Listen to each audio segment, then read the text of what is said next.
3 years ago, you were sent to the center of the Earth as part of a top-secret mission to ensure the delivery of little Orpheus, an atomic-powered capsule. You promptly vanished until you casually wandered up to Molodiyozhnaya station 3 years later, claiming to have saved the world, but lost little Orpheus in the process. Is this correct? Yes, General, it is, but... You are charged with many crimes against the state, including desertion, lying to a superior officer, and sedition. Any one of these charges bears the punishment of execution by firing squad.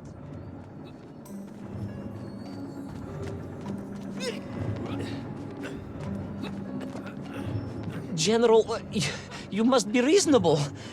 I did my best. It's all true, I swear. I swear upon the lives of my family. Oh, do you? Auntie Marcia and Uncle Vanya, the traveling tinker and the pig dentist, or perhaps Cousin Pavel, the criminal mastermind with the unhealthy taste for eggs.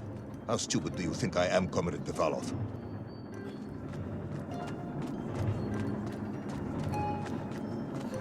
Subdayu, it is all true. Maybe your toy maker, or was it watchmaker, father, who apparently taught you all he knew, despite being killed when you were less than 5 years old. I was a fast learner? You have precisely 1 minute to convince me not to summon the guards, and have you shot on the spot. A minute? A lifetime. It's all I need, General.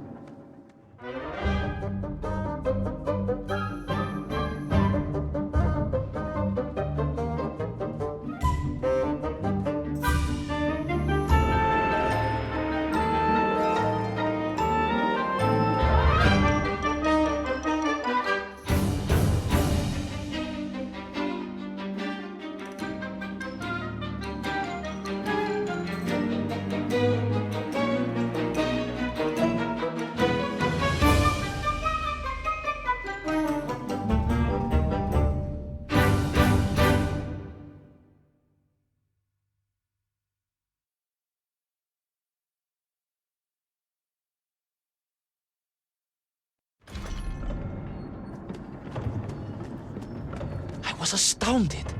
My father, I told you, I think I told you, he was a toy maker, and he often played with clockwork parts. Tavarish. But this made all those childhood wonders pale into insignificance. And it was fortunate indeed that my uncle... Vanya, the pig dentist? No, my other uncle, Sasha, had taken me mountaineering in the Urals during my childhood, for it was only by scaling these giant mechanical parts that I would reach little Orpheus. Yes, I had been thinking that it seems awfully convenient that you were such an accomplished climber. I don't, however, recall any mention of this Uncle Sasha in your file. He was a very private He was man. a very unlikely man. That was Uncle Sasha's blessing and his curse.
Those great wheels and cogs clashed and boomed. The vast hands of all time crunching forever and ever around. Ivan Ivanovich. Pendulums and springs and great big wheels and tiny little wheels. Товарищ Privalov, stop! Though at least the Myank were not here, especially as they seemed to infest the world below the surface. Myank. Myank everywhere. Myank, Myank, Myank. Many Myank. Myank for plenty. Myank. You are babbling, comrade. Enough.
But where was Toll? Aha! High above. On the clock face, perhaps. With his radios and his crystals. Now, if I could just reach him, I could use the bomb. There is no bomb. You have no idea how to make a bomb. You have no idea about how to do anything one might actually expect of a cosmonaut. The bomb? Ivan Ivanovich! General? Time is up.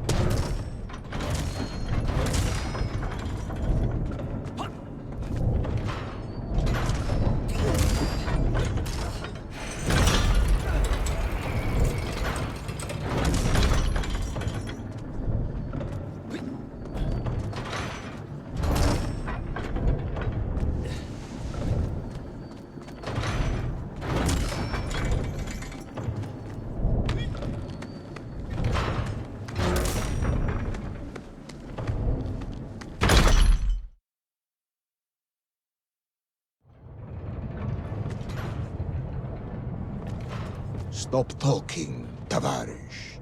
You don't know what happens next. It is obvious. You've done very well. I applaud you for your efforts and your story. It is a wonderful tale, Comrade Privalov. I have enjoyed it immensely. But every story needs an ending. And it is clear yours does not have one. I just need more time. I think that even if I gave you all the time in the world, it would not be enough.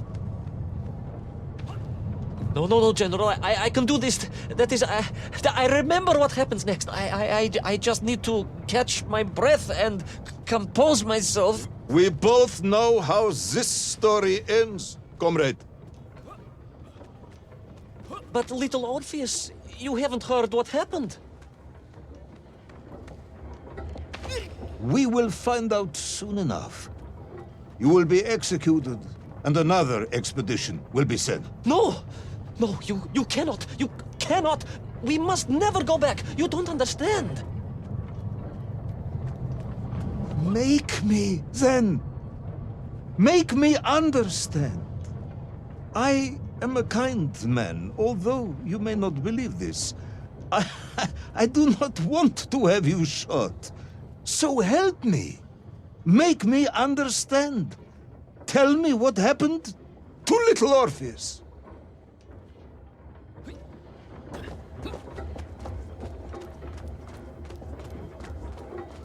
It was... Ivan Ivanovich? It was... It was... No... I'm sorry, General. I'm sorry, I have no idea. You are right. I simply cannot think what happened next. It's just... a blank, General. There's nothing there. I am very tired, you see. Comrade Privanov. Ivan. You're right. It's over, General. Perhaps you would be so kind as to write to my mother for me. Of course I will. You are a kind man, as you have said. And, General, Yes, Ivan. was it a good story? Oh, yes. It was an excellent story. Thank you, General. I am just sorry I couldn't give you an ending. Unless... General? Quiet, Tovarish, I am thinking. Unless... I seem to remember that there were many problems with little Orpheus during production. General? Problems with the casing around the atomic battery. Concerns. Concerns, General? Yes, concerns. Unlikely though that might be. Yeah, it seems if I remember that it failed to secure properly. A sharp blow could spring the hatch and expose the fragile casing of the bomb to any would-be vandal. I'm not sure I follow. A resourceful yet forgetful hero might, one would think, take advantage of that fact. But how, General? Where would I find something to strike it with? The son of a watchmaker would easily find something within a giant clock mechanism that resembled a hammer, surely. A hammer? Why, yes, General. I do remember now.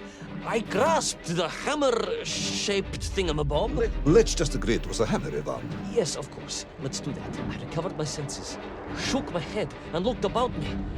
In my distracted stupor, I had climbed further up the tower than I ever thought possible. In front of me was the clock face, and I gazed out through it at the sheer expanse of history.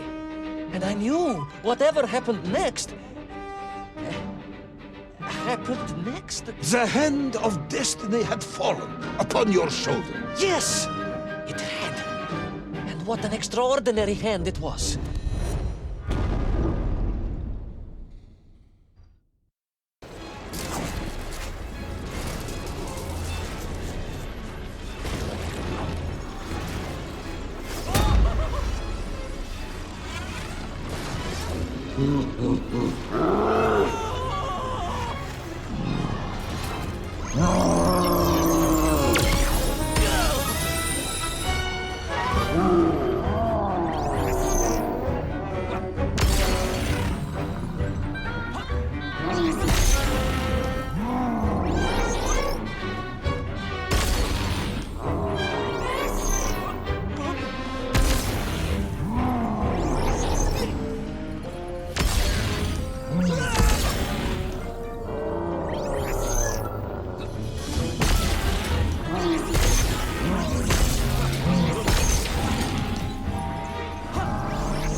And so, Toll was defeated. Little Orpheus destroyed, the bomb lost forever. Not just that, General. In that moment, time sprung back to its proper shape, and I found myself once more in Plutonia, as the start of my journey. But the wound in the interior sky was gone. The drill was gone. It was as if I had never been here. And they were nymph, free and happy, without the tyranny of toll, free to pursue their simple lives. But we can never go back? Never, General. One drill, one metal sphere, one lone cosmonaut was nearly enough to destroy time and unleash the tyrant Toll upon our world. Who would think an innocuous beeping radio housed in a ball of metal could change the world so dramatically? Who indeed? But tell me, what of you? And what of your return to the surface? I stayed amongst the Myenk for as long as I could. But I came to realize they had begun to worship me as a king. No, General. I am a good socialist and could not allow this workers' paradise to become corrupted. And so I left that wonderful land for the last time. And then? And then I walked. For 2 years I wandered, always looking for a way home, through lands and worlds almost beyond imagination. Until one day I emerged, blinking into sunlight, and realized I was home. Until one day I emerged, just like that? You just found your way back to the surface? Well, General, it was a little more complicated than that. There were great obstacles to overcome, and terrible challenges to face, and incredible lands to explore. Enough, Ivan. Little Orpheus is lost forever. The interior is sealed. You have returned with a story of socialism, triumphing over incredible odds. It is, as I said, enough for one night. Enough for my report, at least. General, if I may... Comrade Ivan Ivanovich Privalov, you are found guilty of all charges brought against you and sentenced to execution by firing squad. However, having listened to your story, I believe you are quite mad. In other words, I find your madness guilty, not you. And we cannot execute madness. And indeed, there are lessons to be learned, even in the depths of this madness. Perhaps the Americans were right to send the chimp after all. So, General? Get out of my sight, Ivan. Go home. Enjoy a state pension as a madman. Just make sure I never see you again. Yes, General. Of course, General. Anything you say. I shall be small and quiet and live a life without excitement and... Out! Until one day I just emerged. Oh, very good, Tavarish. Very good indeed.